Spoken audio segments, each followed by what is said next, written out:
Hi, Danny Morrison here for the Danny Morrison Expert Comments alongside Rario.com and match 32, New Zealand up against an associate in Scotland, and all those nicknames of Scotland the Brave, Bonnie Scots.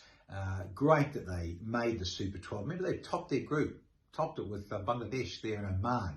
So important fixture for New Zealand in terms of trying to progress to the semi-finals. As we know, the top two qualify in each group of in six.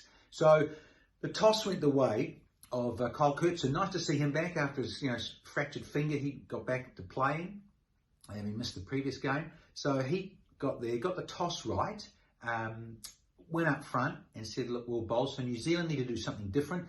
In a day game, the heat of it, and it really was about two guys that stood out because Guptill, who's one of the veterans, opening the batting, looked to be struggling at times with his timing, and then he got together because Kane Williamson caught down the leg side, strangled for a duck, and that happens. So New Zealand at one stage 3 for 30.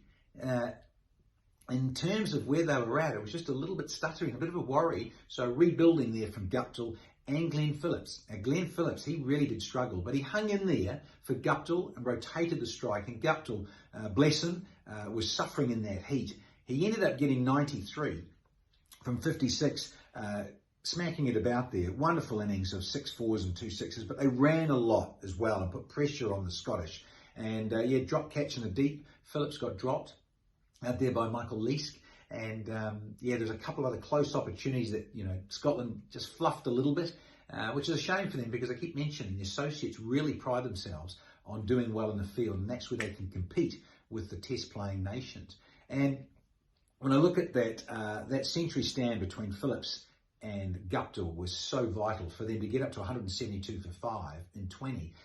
I look at the bowling, I'm very impressed there. A lot of these guys play a bit of county cricket. Not all of them, but guys like Brad Wheel get an opportunity. Josh Davey had to sit out with his groin injuries and has had issues in the past with that. So when I look at Sayan Sharif, his 2 for 28 and 4, he was very useful and asked questions early on. And then the other one is Mark Watt, who plays a little bit of county cricket, as we know, and his flight and his guile, also the distance from where he lets it go. He often lets it go just next to the umpire instead of up by the popping crease, right where you're allowed to, past the stumps. So he has all these tricks in his repertoire. Very impressive. 1 for 13 and 4. So he, again, put the brakes on in the middle there and made it really tough for Guptill and Phillips. So those were the standouts for me with the ball in hand. Brad, we've got a couple, 2 for 40, got a bit moosed at the end there, as you do, in the death overs. So in reply, Scotland needed 173, and they were up with the asking rate, just quietly. They were doing well, almost 50 inside the power play, and they were doing well. So there's the one down for skipper Kyle Kurtz, undone with a lovely change-up slower ball, and he was going all right, smacked a couple early, and then you have to rely on some other stars to come in. And Munsey's a good player, as we know, and he's got a lot of experience, played a bit on the circuit. So George Munsey, whilst he got going, he just perished to a very good catch from Tim Southey in the deep, 22 from 18. He was looking dangerous there with a couple of 6s and a 4. And then Matty Cross, the keeper extraordinaire.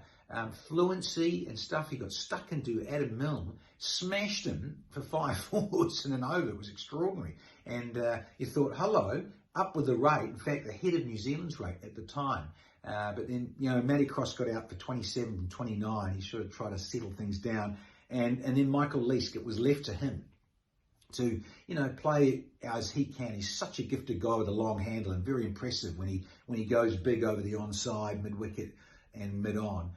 Over long on, just extraordinary. So for me, he bashed it nicely, 3 6s to go with his 3 4s, and that 42 not out off 20. It just gave them a nice bit of respectability. They were still, just always behind the 8 ball a little bit in terms of the asking rate.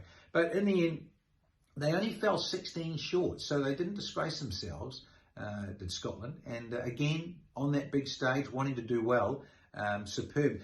The two protagonists there with ball in hand, the dynamic duo, Bolt and Southey, all that experience. 2 for 29 for Trent Bolt, and Southey that 1 for 24 and 4 Just so good, and a bit of a show. He might have got tapped a little bit by Leask and a couple of others, but his 2 for 42 gets people out. Does just so very good T20 exponent. And the player of the match, who else? Marty Guptill, with that wonderful innings of 93. So the New Zealanders take it out by 16 runs. If you liked it, subscribe, tick, and join us a bit more here on Rario.com.